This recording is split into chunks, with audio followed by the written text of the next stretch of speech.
I appreciate the opportunity to actually begin this wonderful couple of days. In fact, as I was looking at the speakers in the front row, I was reminded of a story of a young man who came home from school, and his father said, "So how did you do today on your test?"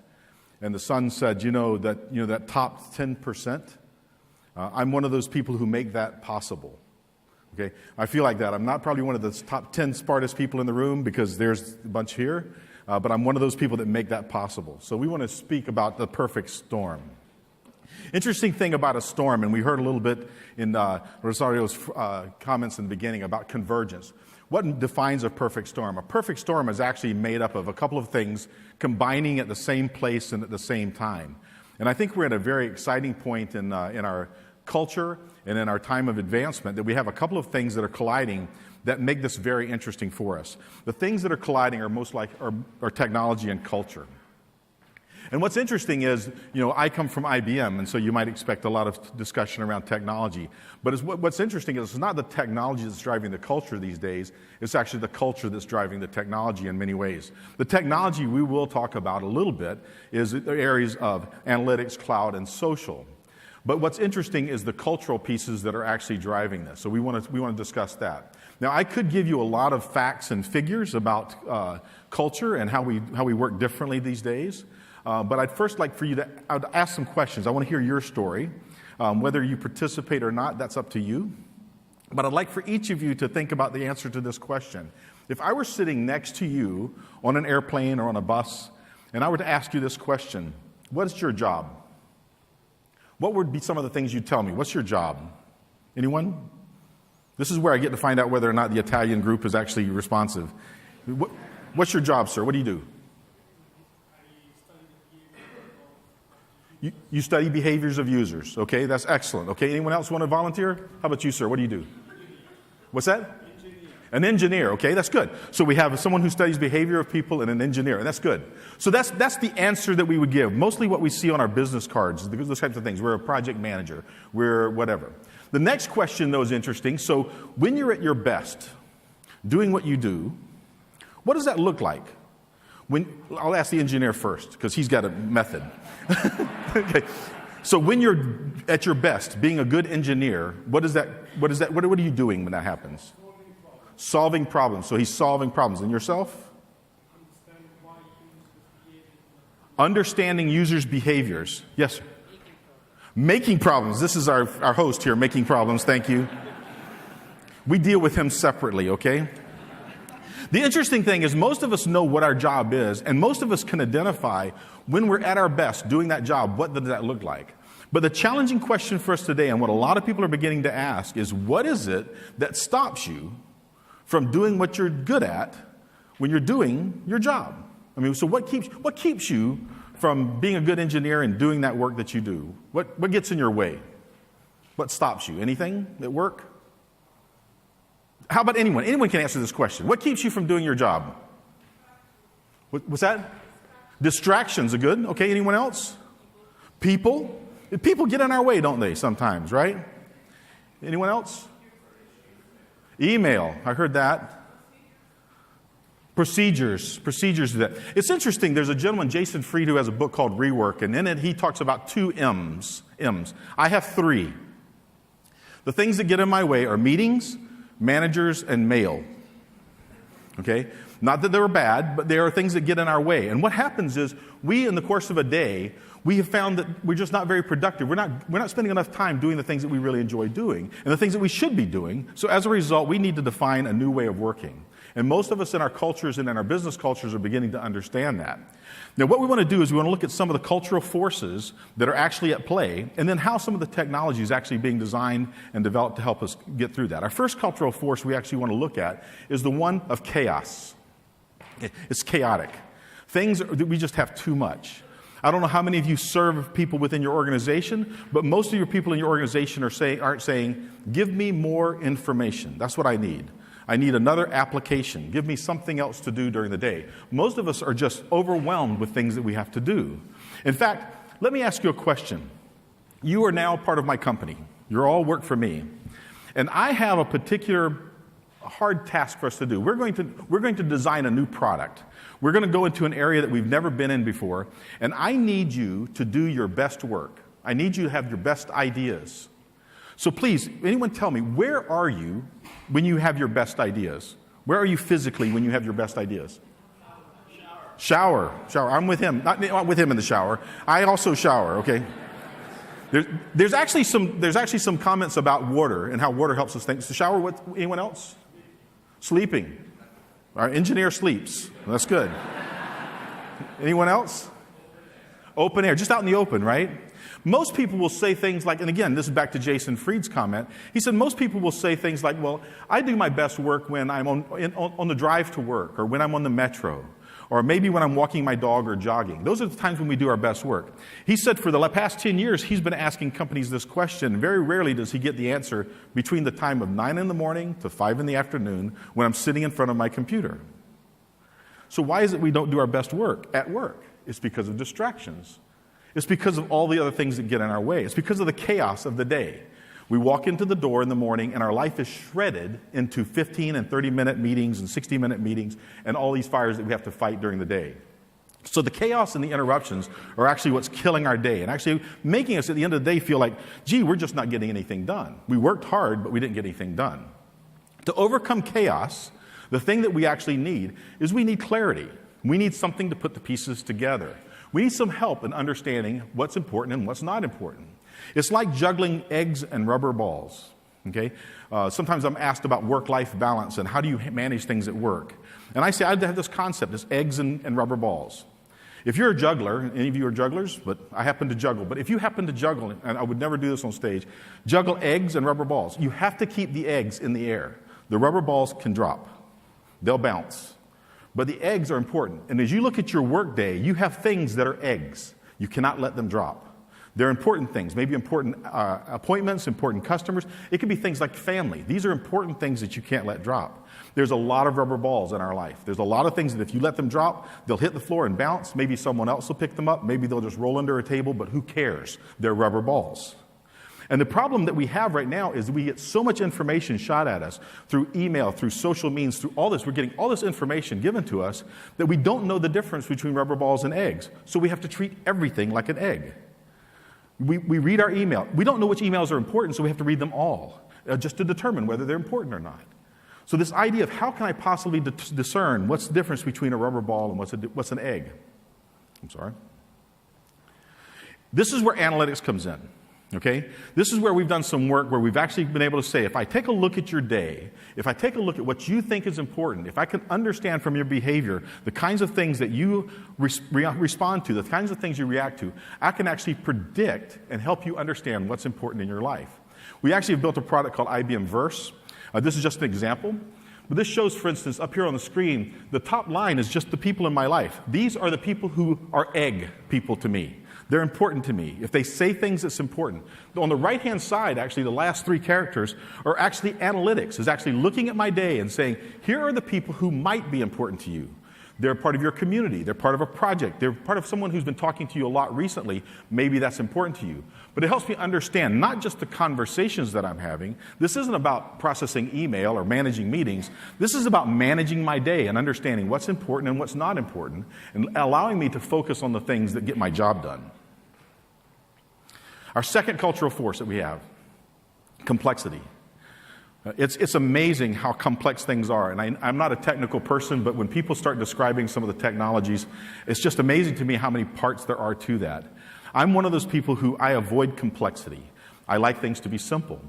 What's interesting is if I'm a new person in your organization, I want you to think about this person coming to you. They're a new hire, just came to your organization, and they said, you know what? I have this document, this thing that I wrote in college. I'm a university student. You just hired me.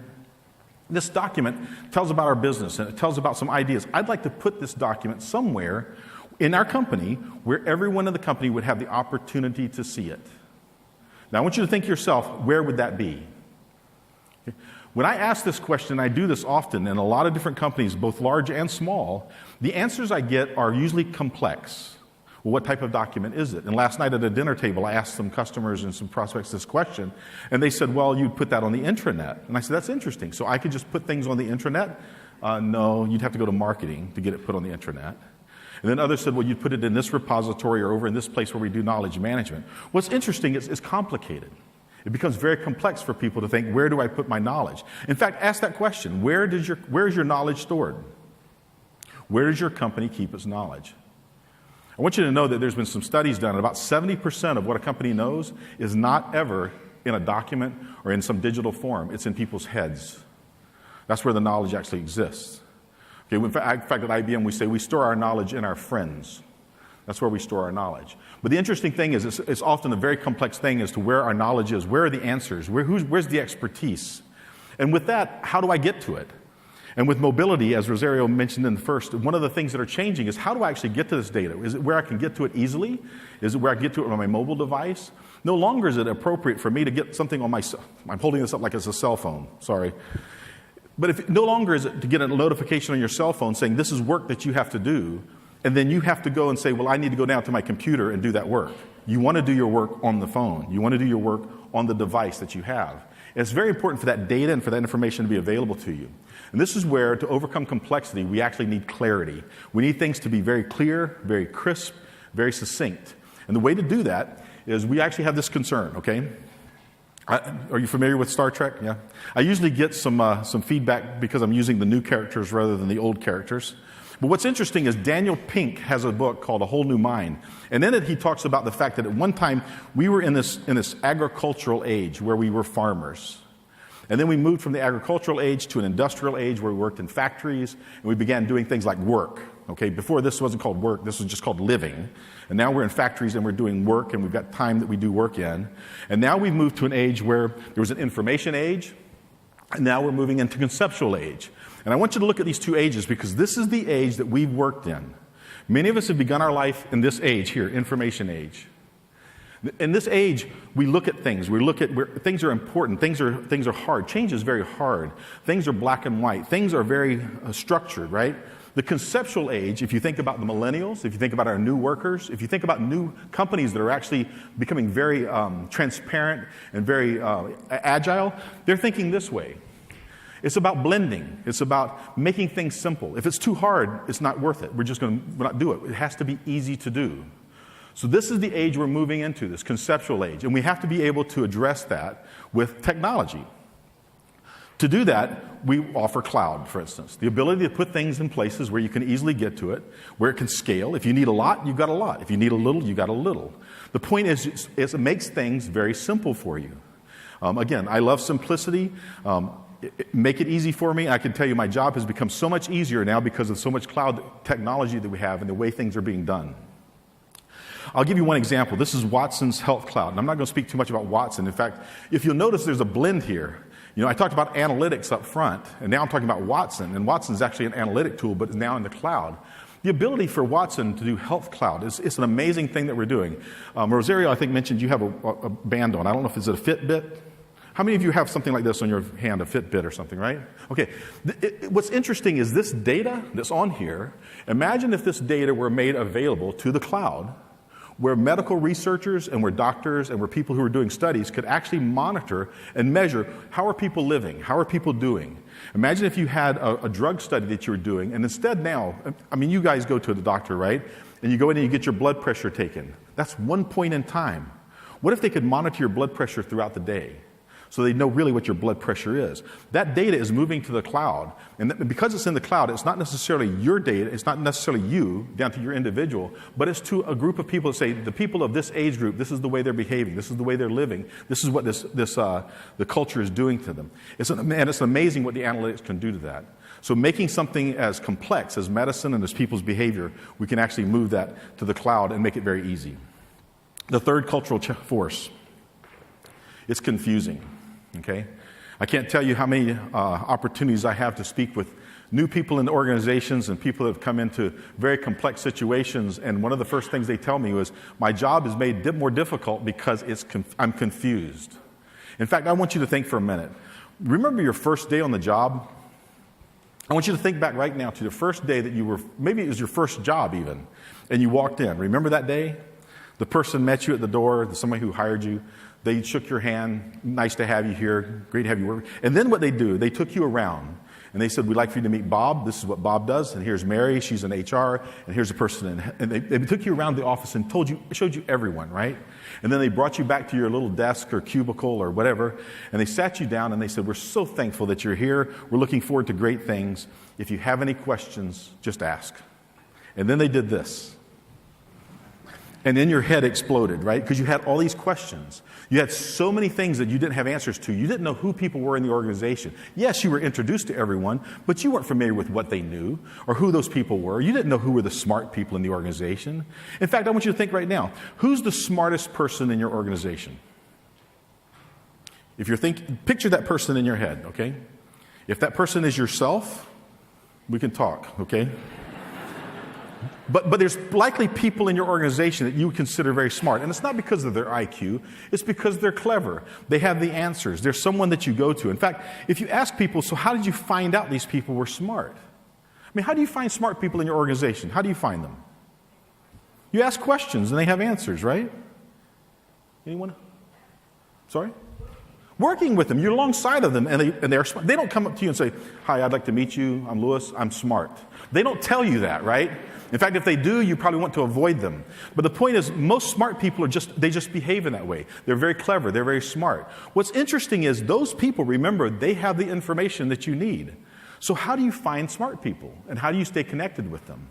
And this is where to overcome the confusion, we actually need connection. We need to be able to connect to one another. It's not just about connecting to a data source or connecting to a network. This is about connecting to people as well. And this is where we can actually take an example of, with IBM, we have a saying that says, I can be as smart as you only 5 minutes later. Okay?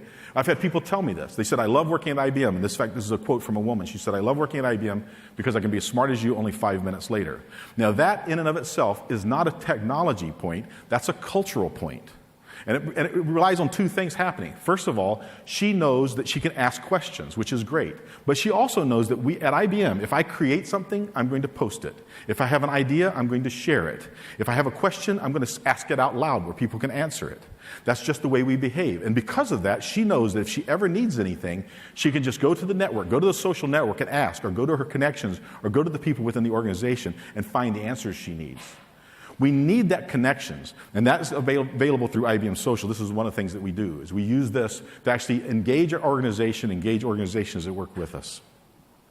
There's actually a profile page. It's kind of like a wall. You know about a social wall? We have a profile page within our system, and we use it constantly. And this is where we do a lot of our engagement. So instead of having email, people will post things on people's walls, and then other people may answer the question. In fact, a gentleman posted a question on my wall. And it was, Lewis, how do you install the notes widget in the Java sidebar using beans, blah, blah, blah, something? I have no idea. Okay, it was some technical question that I didn't even understand the question. And it was right there on my wall. Okay? Now, fortunately, I was with a customer. I came out. I was on my iPad. I saw the question, but right below it, someone had answered it. And he thanked them. So I assumed the answer was right. I had no idea about the question, no idea about the answer, but it appeared that they got things cleared up. So I went to John, the guy who posted it, and I asked him this question. I said, John, why did you post that on my wall? Because he knows me. He knows I'm not a technical person. I said, why did you post that on my wall? You know I don't know that. His answer was, I know you don't know, but people that you know. Basically, Lewis, you're an idiot. But you have really smart people that you're connected to. And if I ask the idiot, some smart person is going to jump in and answer, right? Now, I will tell you, anyone in the room in HR, human resources, anyone? HR people? Yeah. HR people are telling me today that the value to you as an employee is not just what you know, but who you know and what they know. Because that's information you have access to. Okay? I mean, how many of you have ever been in a meeting where you're on a conference call, people are asking a question, and no one knows the answer to the question, right? You're on a conference call with all these people, and no one knows the answer. But you know someone who does know.